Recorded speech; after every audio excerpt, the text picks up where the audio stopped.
Hi, welcome to episode 3 of Fostering Who Cares.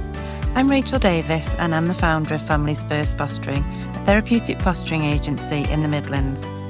In this episode, we're joined by Jo, the founder of an organisation called Brightstar.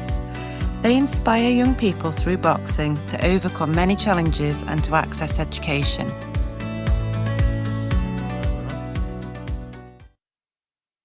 Hello, how are we doing? Grand, okay. Today's our third episode of Families First Fostering podcast called Who Cares?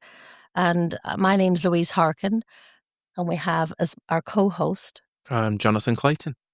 And our guest speaker today, keynote speaker, entrepreneur, is a young man called Jo Lockley, and he runs an organisation called Brightstar. So we're going to speak to Jo today about his organisation and everything that they do for the children in our local area. You're Shropshire based, Jo. Is that correct? Yeah, that's right. We're based in Shifnal. Based in Shifnal.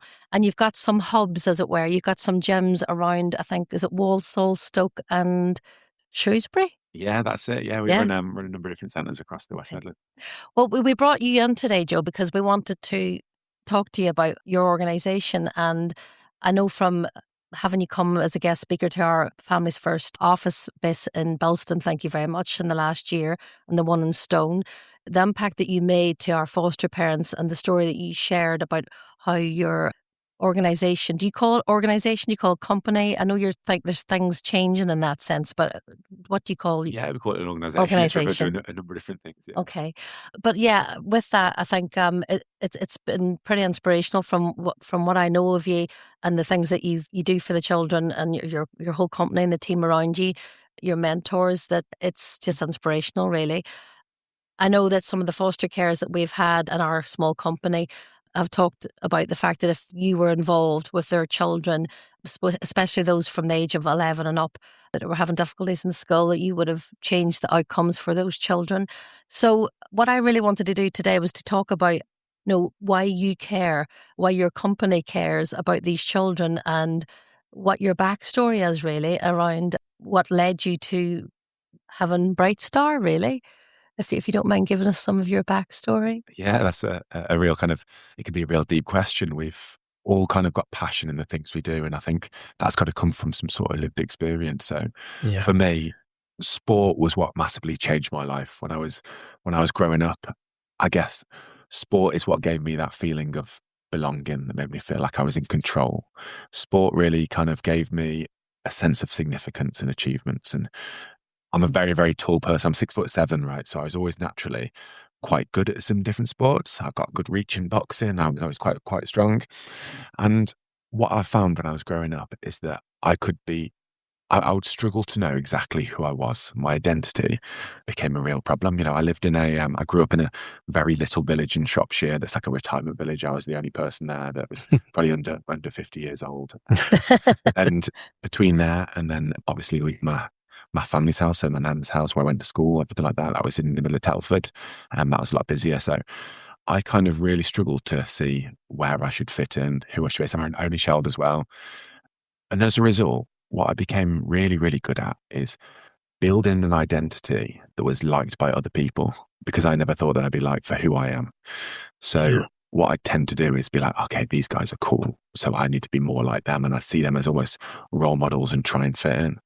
And every single group I went around, I'd pretend to be that person. And what you'd find is that when you create a character that's liked by the people, you lose your own authenticity, you lose your own identity. And that's what started happening to me. So I became such a people pleaser, a person that was liked by the people, that I really didn't know who I really was. And it's exhausting doing that all the time. 100% it is, yeah. And do you know what?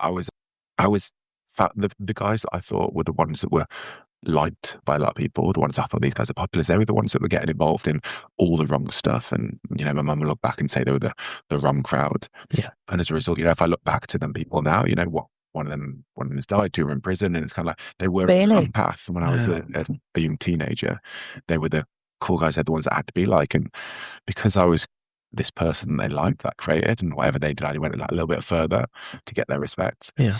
That's where I really kind of fell down the wrong lane, and it was only sport that took me out of it. When I was competing in sport, when I was hanging around with the team, when I was actually punching a punch bag, that's when I could really regulate my emotions. That's when I could be myself, and people would like me because I was part of a team. I was part of something that they were going towards. And as a result, I was happy to be myself a little bit when I was playing sport, but more myself and somehow I wasn't when I was hanging around with these guys. And I was quite happy to do that. And I was actually, because I was doing okay with football, I was asked to coach the junior football team. And I was like, yeah, cool, no problem at all. What age were you then? I was 15 then. Wow, okay. That's really good. And I coached them for about a year. And one of the young people there, so they were the under-9s team, so one of the young, 7 or 8 years old, they came up to me and said, we're writing about our role model at school. Can we write about you? And I looked at my life and I was like, if they knew all the things that I was getting up to, they would not want me as a role model. And I always think the moment you're willing to make a change is the moment where you associate more pain to staying the same than you do with making a change. Because I associated like no pain with what I was doing either way. I associated pleasure with both. I was happy to do it all. In that moment there, that was a moment that I'll never forget, where I associated more pain with hanging around with these guys, being unauthentic.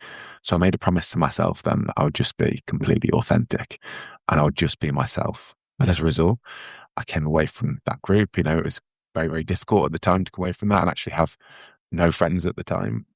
But I started pushing that, actually was like a weight off my shoulder. I started progressing in my sport, building more friendships, developing exactly who I was. And that path took me on a path where I just wanted to be a role model for more of these young people. Yeah. Yeah. And I think that pain and pleasure principle was what really changed that moment for me. The thing that resonated with you speaking then, Joe, was that a lot of our children have no identity. They feel a loss of identity, don't they? They're taken from the families. A lot of the time they want to people please. They want to people please because it keeps them safe. They want to people please because it's the only thing that they have control of. That's right. And when you haven't got much control as a child, it can be quite, how can we say, be very daunting for our children. So I think giving them purpose, such as... It's a focus, isn't it? Yeah. Your organisation and what you do. I think it's really good. And I agree that the 2 words you mentioned there, safety and control, so they're 2 real key things. I think it's very, very hard for people to actually choose long-term happiness over anything sort of safety. So by me hanging around with that group, that was safe. That was my safety. And actually, I could never be vulnerable or myself around them. In the sports environment, that's where I could really be vulnerable. And with vulnerability, that builds trust. Yeah. And that trust builds safety. That's the kind of pyramid that I was working towards without realising it. You were your authentic self. Exactly right, yeah. You're stripping off those layers of and that young person gave you that, allowed you to be that way. Yeah, I could be loved for who I was rather than liked for who I wasn't. Yeah, because our children carry a shield of shame. They carry so much armour, so many layers that it's very difficult to strip that back. Because they get labelled then, don't they? And it's similar to some of the children probably Joe works with. There's that label then of this is the challenging child and this is the child that we can't does fix. this. When you see, in black and white, a referral coming through, or, it's basically, saying to whoever, this child is this, but actually they're not. They're a child. There's so much depth to that child that just somebody writing one word, this child is such and such. Yeah, it's so damaging. But I think this is what I love about Brightstar. They give the child back that power as well, so that control, and they take ownership and they have their own voice. So on that, I think what I loved of your story, if you can give us some of the background around how Brightstar, it started up in 2016, but how a couple of 6 children, I think, created the logo. They came up with the the mission statement, as it were, but how you've probably allowed them, if that makes sense, to be that way, to take ownership, because you also were in their shoes. You felt what they were probably feeling. So can you explain how Brightstar came around then, from leading on from your journey as a coach and the sport world that you were on? For me, it all kind of started completely by mistake. It was I was boxing, and I was boxing with my friend, and we went to the local gym, and they've got all the weights equipment and that, and they've just got 2 punch bags at the back. and myself and my friend Stu, we were just punching the punch bag. And then a parent came up to us and actually said, "Can you help my son?" And it was someone that I knew, that we kind of like grew up and saw my transition and kind of saw how much it had helped me.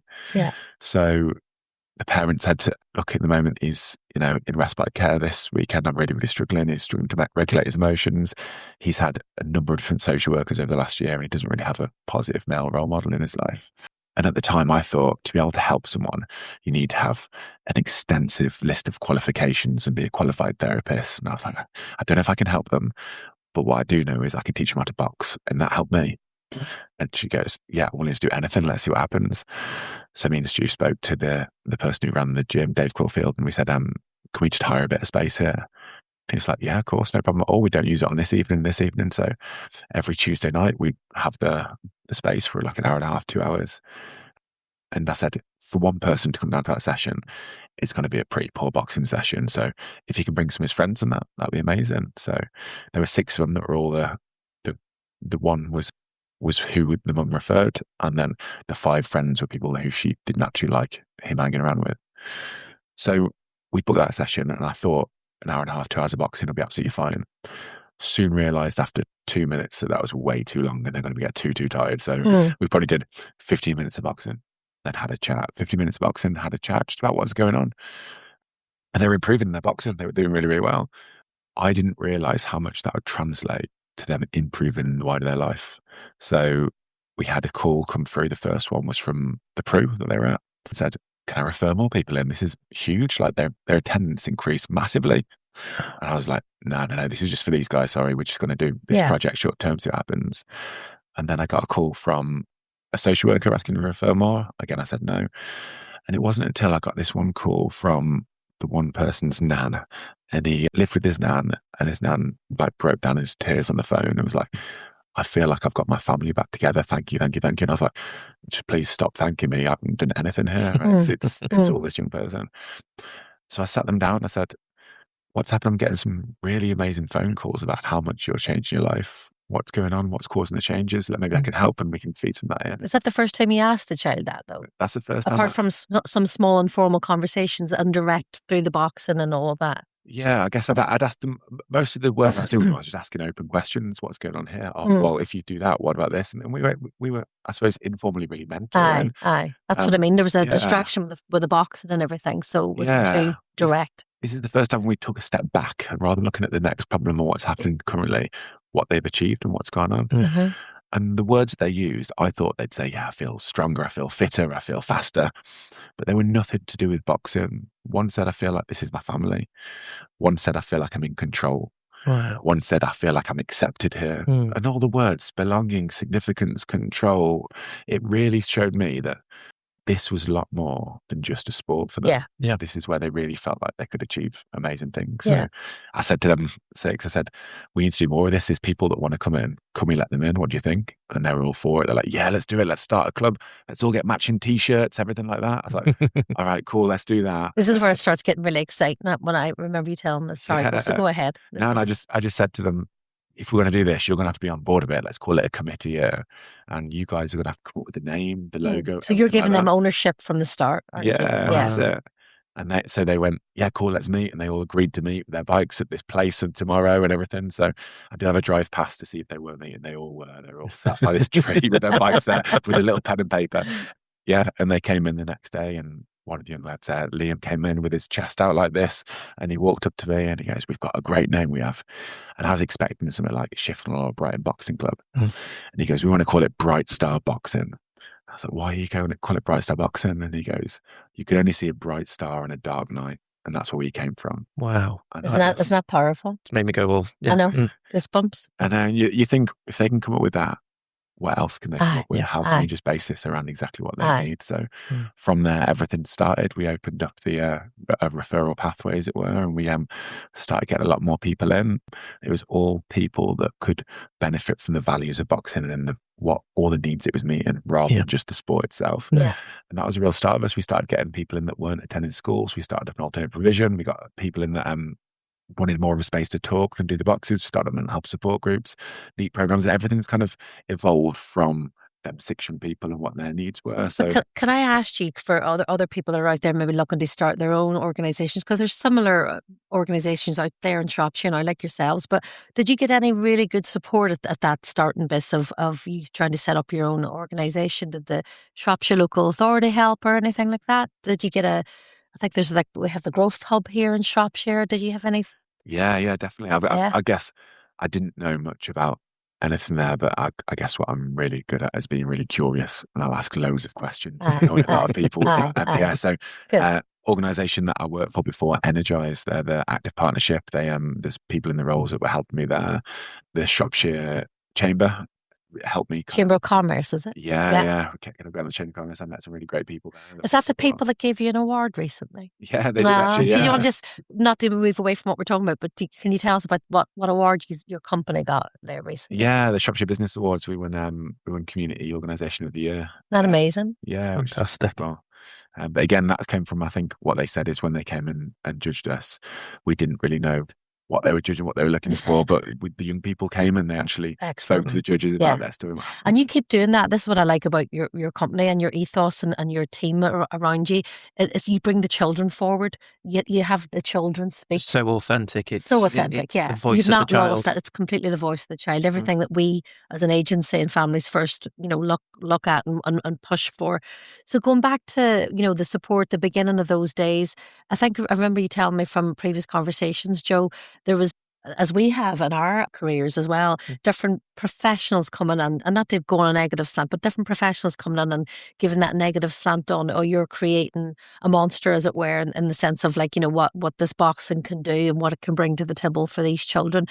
There was a therapist, I think, that you'd worked with. Do you want to tell that story? I've always... I won't name the therapist, but I think at the start, being completely honest, we didn't know what it was that was making the change. We didn't really know what we're doing, really. And I think because we'd helped a number of young people, we almost got into the stage where we're like, okay, we can help anyone, we can support anyone. And I was asked to go and speak on BBC Radio Shropshire, and I think I talked on there about the work we were doing. And I was young, I didn't really know what I was saying. One of the words I said, oh yeah, we can help anyone. We can definitely use sport to help anyone. And that evening, I had more phone calls than I've ever had in my life. Everyone, I want to refer my grandson. Can I get this person involved? Let's get them all involved. We didn't have the space for all these people, but I remember I got one phone call I'll never forget that was from a therapist, and he was going crazy at me down the phone. He was saying, boxing is used to weaponize. These young people can be violent. You shouldn't be teaching them this, that, and the other. And then he went and said, you can't say you can help anyone. There's people that can't be supported, blah, blah, blah. And I was getting really, really, really inside the phone. I was like, you're trying to squash the belief I've got here, where I've just kind of seen that empowering spirit. And yeah. And I said to him, hold on. I said, have you ever actually seen what we're running? He said, brilliant answer. Wasn't it, John? Yeah. And I said, have you met any of the young people that we've worked with? And he said no. And I said, so, as a psychologist, you're making a hypothesis about something based on a comment I've made on a radio station. I said, come and see the evidence. Come and see. And if you really dislike it there, brilliant. Yeah. What are you afraid of? That's really what you got to think of. What's where's the fear there coming from this therapist? Exactly. He's obviously had some sort of bad experience with the sport and things like that. And I guess or you're taking these children away from my line. Do you know what I mean? My line of work, and you don't know. I don't think that professional handled that very well at all. No. And I would be questioning, his reason behind that. Yeah. It's really very unprofessional. So how did they answer then when you said, why didn't you come and see? They agreed to come down. Actually, it led to a very back and forth on the phone, and they were like, there's people you can't support. And I said at the time, I said, well, there hasn't been anyone that I haven't been able to support yet, right? Very arrogantly, very bad. And bearing in mind, this time I'd probably only supported about 15 or 20 but for people. but for that person to come at it like that, you had to come back with that retort, didn't you? Well, he said, yes, there is. And I said, in that case, the people who aren't able to support, please refer them into us and let's see if we can give them someone else. And he was just saying, actually, we went into a conversation where he was working with a young person. And I can use this young person's name because they're over 18 now. We're doing amazing things. And this young person was called Brandon, and the therapist was kind of at the end where he said he can't meet needs. He wants to move them, see if there's anything else they can get involved in. I said, bring Brandon along, please. Bring Brandon along. And just to give you a little bit of background, this person was very schoolophobic, was not attending at all. He wasn't leaving the house, if I remember. Yeah, Is that wasn't right? leaving the house at all. And I remember this guy who's shouting at me at the phone. I thought, he's going to come into the session tonight. Do I need to be worried or anything like that? And I was imagining this really big bloke that's going to come in and be angry at me. And this little bloke walked in and toddled in and was like, I bought you Brandon and all this. And almost as if to say, okay, it's your job now. You fix him. And I was like, okay. And I thought in my head, Brandon's come in and Brandon is scared to leave the house, but he's come in for a reason. And I walked out and I went and met with him when we got the warm-up started. And I remember I gave him a fist bump and said, "Hi, Brandon." He goes, "I'm not taking part today. I'm not taking part today." And I said, "That's cool, Brandon. Don't have to take part at all. But what I'm really looking for is, do you fancy being my assistant coach today? These are the things I'm looking for in a boxing stance. If they drop their hand, this is what you got to do. This is what you do." And he's like, "Oh yeah, cool. I'll be assistant coach. I can go and like tell you what to do and everything." I was like, "Yeah, cool." You gave him a role. You gave him an identity. Purpose. Purpose. Yeah. And within 10 minutes, he was joining in. He was skipping. He was hitting the bags. He was doing amazing. And I suppose, long story short, within 6 weeks, Brandon managed to get back into school. We gave him a pair of shorts with the word "believe" on it. We called him Brandon Believe. That was his boxing name. And he did some incredible things. And we managed to get back into school. He managed to really kind of take ownership of his life. And he developed some really, really good friends group. And it didn't help me thinking that we could help every single person in the world. But that's not realistic, is it? The therapist that was there actually started referring more to people to us. Actually, what I really like about that is we could change his perception around what sport can do. And I completely get it, by the way. When I grew up in boxing, there are there's some clubs that really just want to produce champions and they wouldn't be there kind of trying to meet everyone's needs. Yeah. And that's the same with any sport. Some sport is around competition. Some sport is around sport for change.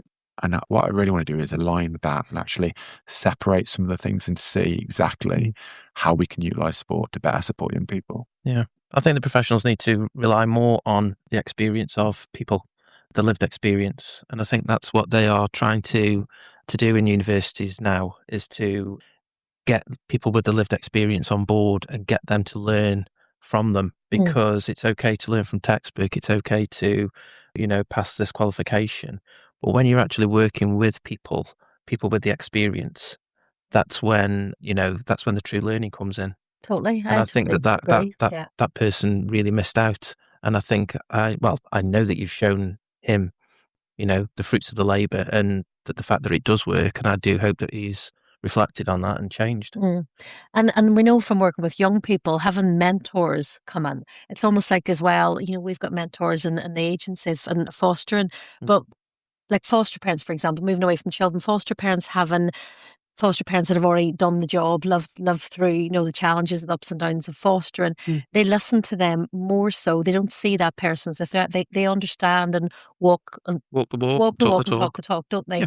And I think that arm of people that you have in your organisation, you've got mentors and your programmes, don't you, Joe? Do you want to talk some way around the Futures programme and the education now, and how you've progressed now from the beginning to where you are now as regards what's going to be a charity pretty soon? Yeah, that's right. I've been led to believe, right? Yeah, that's correct. Yeah. So the Futures programme is an education programme, so it's for those young people that are struggling to manage in a mainstream school environment. What we want to do is give them the tools to be able to thrive regardless of what environment they're in. I think that what we found is, you said it perfectly there, the mentors and the people that you've worked with, they really listen to the young people. Yeah. And sometimes in education, a teacher has a very tough job having 30 people in the class. So it's very hard to meet all the needs, but it can become very much like, this is my class, this is what you do. And a young person with a trauma background, they're going to struggle when not feeling like control. And quite often, what we need to do is, a child will show a particular behaviour and then they will get punished for that behaviour. Yeah. And actually, what we need to get better at is understanding what purpose is that behaviour serving? What needs is that behaviour meeting? So that's one of the things we try and do with the Future programme, really understand the needs, what needs they're communicating through their behaviours. Every behaviour is a communication, and it's a cry out for help. Exactly. So one example, last year I worked with, there was a school that ran me saying they've got a girl that is at risk of being excluded. And it's always the sessions after lunch, especially just on 3 of the days, as geography and history, the 2 main ones, where they'd be throwing tables, throwing chairs. And so they said, can I come in and work with her and see what's happening? Just as almost like the last strand before they get excluded. And I asked the school, I said, what is currently being done? I said, oh, well, when there's behaviour, this is our policy. We have to put them in isolation. And isolation it's a reflection room where they have time to reflect and think about what's happened. And alarm bells were just going off. And I was like, so this person has just expressed a fight or flight mode there. Yeah. They're trying to have a need met and you've stuck them in a room there. And I said, how does that go down? I said, well, not well. She can be very violent in them rooms, and started labelling this girl with all these things going on.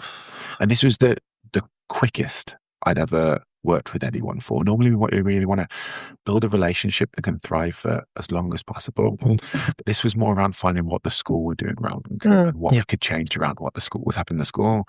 So there was all it was this girl was witnessing a lot of violence at home, and during lunchtime, that was where it was very loud. It was very much, there was a lot of shouting and screaming. Overstimulated. Yeah. So she was getting triggered to the environment she had at home back at lunchtime. Exactly. So you figured that out then. Yeah, well, it's just a very short conversation to find out what was going on there. And then what would happen is when she came in, her way of coping with that was, I'm going to put my hood up and block everything up. Yeah. And that's cool. That's brilliant that she's recognised that. So that makes it better. That's self-preservation, isn't it? Yeah. But there were 2 particular teachers or 2 particular lessons that she'd go into straight after school. Straight after lunch. After lunch, right. Yeah, sorry. And straight away, the teacher would be like, get your hood down, and shout. And obviously with what she's witnessing at home, the shouting, she's already feeling at this state where she's very, very sensitive. And that's just set her off. Shout, that's it. So her fight and flight reaction was, I've got to throw things. That'll make me safe. So it's about reprogramming, rethinking about how we can deal with that situation different. But for the actual school to actually get her to stay in school, meeting her needs so different is actually, if she does come in with a hood up, just ask her nicely. And also, is triggering this lunchtime, can we give her part of the sports hall with her friends to have with? They did that, no problem at all. Yeah. And since then, there's not been any instance like that at all. Very simple. But it's very simple. And it just goes back to but you asked the questions. Behaviour differently. You were being curious. Yeah. So that's professional, curiosity. Professional curiosity, aye. And that just goes a long way. Oh, massively. So it's about the adults. It seems to be the theme, the adults again changing their approach and rather than having the child. Do you know what I mean? Yeah. I think going forward, that everything education-wise, society needs to be more trauma-informed, because lots of us have adverse childhood experiences. We forget that childhood can be quite painful. And I think that it's not a one-size-fits all. No. Especially in education. And I think that they need to be a bit more trauma-informed aware, and it's going that way. Yeah, well, we've talked about this a lot, because Joel and I have said, Joe, that some of the foster parents that we work with or we've known previously, they also bring their trauma, their adverse significant events that's happened in their life, and have they really dealt with them? And if they haven't, who's to say that their anxieties isn't brought to the table? Do you know what I mean? In the sense of, it's always not blaming the child, but it's like, well, that the child did this, the child did that. But what did you bring as well? Influence, so it's not blaming the adult, but it's about saying, why not let's look at what you may have not dealt with in your past. Talk that through. We'll support you with it. We'll provide some therapy, but talking through it and saying, you know what, maybe I didn't really deal with those situations that I've had, be it a loss of a parent or a loss of a career or loss of a marriage, certain things that may have happened. And us as an agency are working where we're doing training with foster parents around trying to get them to really understand, by them dealing with their own stuff and baggage, as we called it, can help them be a better foster parent. Because like teachers with the professionals that you work with, if they come in with their own baggage, like the targets they have to meet at school, like the classroom sizes and the intense pressures of trying to get children to settle in that classroom environment, if those teachers or those foster parents that we work don't work on their own anxieties and understand that the transference of their own anxieties onto the classroom and how they raise their voice and that non-verbal way of coming across, and the teacher shouting at that young lady, that they have to take ownership of their own stuff, as it were. So I think it's really about us changing our approach as well and how we think on how to work with some of these children who've come from very difficult backgrounds. They shouldn't be shamed or blamed. It's easy for us to sit back and it's almost like on the sidelines of a football match. It's easy to sit back and say, you didn't play too well today, or you didn't hit that box. And there recently, what was that boxing match that was on? Who was that guy that played recently and lost? What was that big fight? The Chris Eubank, you messed me about. Was it Chris Eubank one? Kind of man, yeah. Do you know what I mean? But you've all these boys sitting along the side and they're betting on who's going to win, and you know what I mean? It's all about the mental stuff, isn't it, really? I mean, I know I'm going off on a tangent, but I just think there's a lot of naysayers out there, and I think we need to really just think differently about how we approach working with young children, for sure. Yeah, I think it's very easy to blame a child, but actually I think if a system of proper organisation will reflect and think, what could I have done differently and how am I seeing the behaviour? And actually, I always think if a flower doesn't bloom, you don't blame the flower, you look at the environment, don't you? Why wasn't it watered? Why wasn't it fed? Exactly right. It's a child is brought up, a child is influenced by the adults and people caring for them.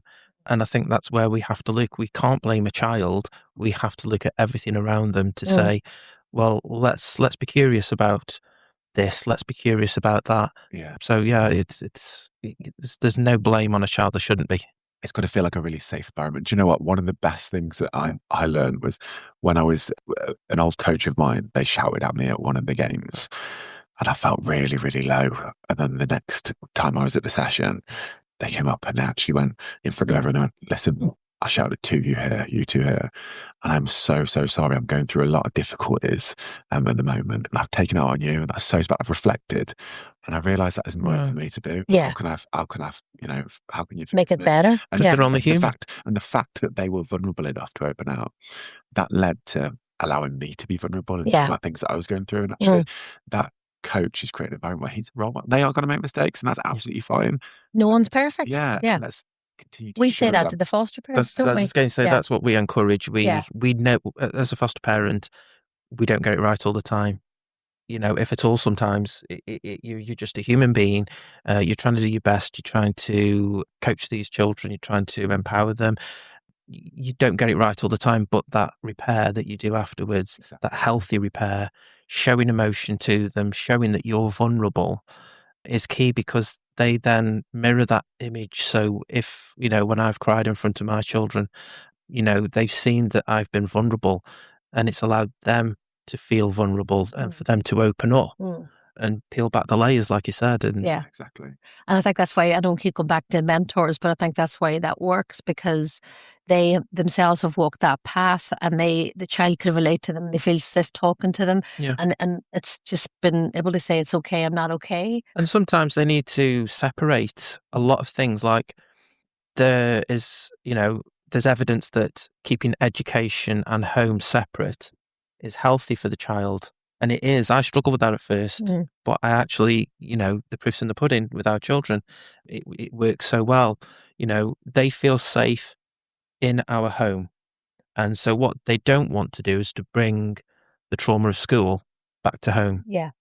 And vice versa. So I think that having an outlet like Brightstar for a lot of our children would be ideal because it's giving them an extra space to explore, to feel safe, to feel a belonging, but to know that they've got the security to come back to home and then they've still got that. They can park it almost. Yeah. It's like they can park whatever has happened there and then just come home and as you said, they feel safe. So what's the future? Pardon the pun. I know it's one of your futures program that is to do with sport and education. What's the plans here for Brightstar going forward, Joe?